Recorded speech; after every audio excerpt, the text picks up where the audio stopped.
Video में दिखाए गए नाम, वर्ण, व्यवसाय स्थान और घटनाएं सभी काल्पनिक है। इसका किसी मृत्यु व्यक्ति या जीवित व्यक्ति से कोई संबंध नहीं है। अगर इसका किसी वास्तविक घटना या चरित्र से कोई संबंध पाया जाता है तो यह मात्र एक संयोग होगा। इस वीडियो में कुछ डरावने तत्व दिखाए गए हैं और उसे परिपक्व को दर्शकों के लिए उपयुक्त है। 1920 film shooting location, real horror story. दोस्तों, 1920 फिल्म इंडिया की सबसे ज्यादा पॉपुलर हॉरर फिल्म्स में से एक है। लेकिन क्या आपको पता है कि इसकी शूटिंग एक ऐसी जगह हुई है जिसके ऊपर खुद एक हॉरर फिल्म बन सकती है। एलर्टन कैसल दुनिया की सबसे हॉन्टेड जगहों में से एक है। ये सिर्फ अपनी ब्यूटी के लिए ही नहीं बल्कि अपने हॉरर लेजेंड्स के लिए भी फेमस है। लेकिन इसके बावजूद इस कैसल में आज भी कई वीआईपी पार्टीज और गेट टुगेदर्स होते हैं। इसी के चलते विलियम्स फैमिली ने भी डिसाइड किया था कि वो अपनी छोटी बेटी कैरन की बर्थडे पार्टी एलर्टन कैसल में ही थ्रो करेंगे। विलियम्स फैमिली कई सालों से लंदन में रह रही थी और उनकी छोटी बेटी कैरन 10 साल की होने वाली थी। कैरन का एक बड़ा भाई भी था जिसका नाम हैरी था। हैरी अपने घर में किसी से भी ज्यादा बात नहीं करता था। सबको लगता था कि शायद टीनेजर होने की वजह से वो शांत रहता है, मगर कैरन को हमेशा ही लगता था कि हैरी बहुत परेशान रहता है। हैरी ने अपने पेरेंट्स को एलर्टन कैसल आने से कई बार मना किया था, मगर उन्होंने उसकी बात नहीं सुनी और कैसल को 5 दिन के लिए बुक कर लिया। 5वें दिन कैरन की बर्थडे पार्टी थी।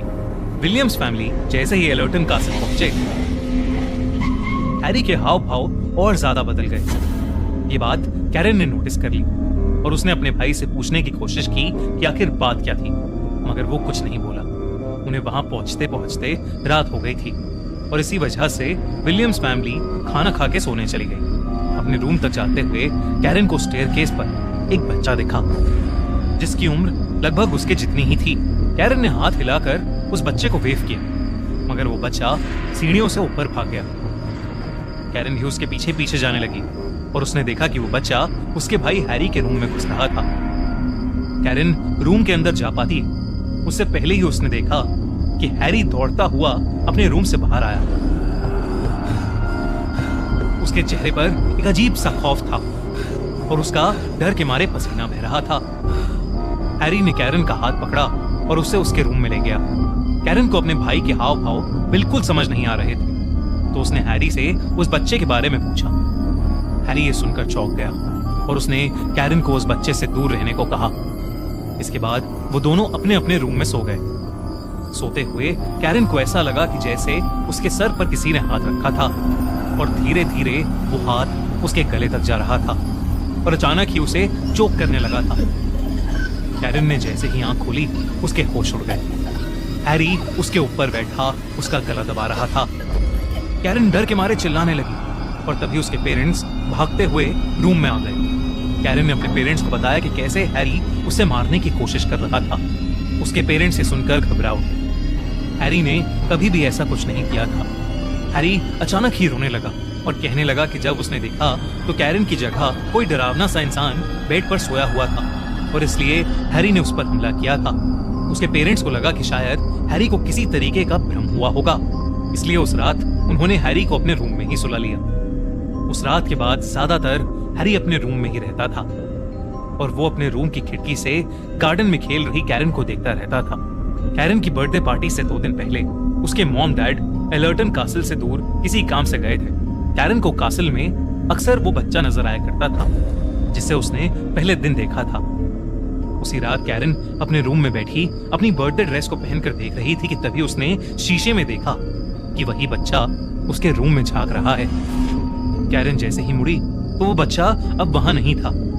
कैरन दरवाजे से निकलकर कॉरिडोर में गई और उसने देखा कि वो बच्चा स्टेयरकेस के पास खड़ा स्माइल कर रहा था, मानो कैरन को अपने साथ खेलने के लिए बुला रहा हो। कैरन भी उसकी तरफ बढ़ने लगी, मगर तभी अचानक कुछ ऐसा हुआ कि कैरन के पैरों तले जमीन खिसक गई। कॉरिडोर के अंधेरे से एक बहुत ही डरावना आदमी हाथ में हथौड़ा लिया आया और उसने वो हथौड़ा सीधा उस बच्चे के सर पर मार दिया। वो बच्चा उस वार की वजह से सीढ़ियों से नीचे गिर गया और नीचे गिरते ही गायब हो गया। कैरन ये देखकर बहुत जोर से चिल्ला पड़ी। उस आदमी की नजर कैरन की ओर गई और वो उसकी तरफ आने लगा। तभी हैरी वहां आ गया और उसने अपनी बहन कैरन को धक्का दिया और खुद उस आदमी के सामने आ गया। वो आदमी हैरी के आर पार हो गया। और ऐसा होते ही वो आदमी भी वहां से गायब हो गया। मगर हैरी बुरी तरह कांपने लगा। उसकी आंखें सफेद हो गई और उसके मुंह से झाग निकलने लगे। हैरी वहीं नीचे गिर गया और उसकी बॉडी अकड़ने लगी। वो बहुत ही ज्यादा भयानक लग रहा था। देखते ही देखते हैरी बिल्कुल शांत हो गया। उसकी मौत हो चुकी थी। ये देखकर कैरन सर से लेकर पांव तक खौफ में थी। कुछ देर तो वो वहीं जमी खड़ी रही, मगर फिर हिम्मत करके वो हैरी के रूम में गई और हैरी के फोन से उसने अपने पेरेंट्स को कॉल किया। जब मिस्टर और मिसेस विलियम्स घर पहुंचे तो कैरन हैरी के रूम में बेहोश पड़ी थी। जब वो होश में आई तब उसे कुछ भी याद नहीं था। पूरी विलियम्स फैमिली इस इंसिडेंट से हिल चुकी थी। उन्होंने जब हैरी का सामान छाना तो उन्हें उसकी एक डायरी मिली, जिसमें उसने लिखा था कि उसे मरे हुए लोग नजर आते थे। हैरी ने बचपन में भी ये सब अपनी मॉम को बताने की कोशिश की थी, पर उन्होंने कभी उसका विश्वास नहीं किया और हैरी का मजाक समझकर उसे इग्नोर कर दिया। हैरी को अपना एक गिफ्ट एक कर्ज की तरह लगने लगा था और वो कैरन की सेफ्टी के लिए बहुत परेशान रहता था। एलर्टन कासिल में आते ही हैरी को वहां रह रही आत्माएं दिखने लगी थीं और वो ये जानकर और परेशान हो गया था कि कैरन को भी उस बच्चे की आत्मा नजर आने लगी थी। उस बच्चे के अलावा वहां एक और इविल आत्मा भी थी जो कैरन को हार्म करना चाहती थी और उसी आत्मा से कैरन को बचाते बचाते हैरी ने अपनी जान दे दी। आसपास पूछने पर पता चला कि हैरी सच कह रहा था। इस कैसल की कहानियों पर माने तो वहां 3 आत्माएं रहती थीं। कभी किसी को एक औरत का भूत दिखता था जिसे लोग कैसल की मालकिन कहते थे, तो कभी एक छोटे बच्चे का, और साथ ही वहां एक बहुत ही इविल स्पिरिट का भूत भी था। लोग कहते हैं कि वो इविल स्पिरिट एक कारपेंटर की है जो उस कैसल में काम करता था।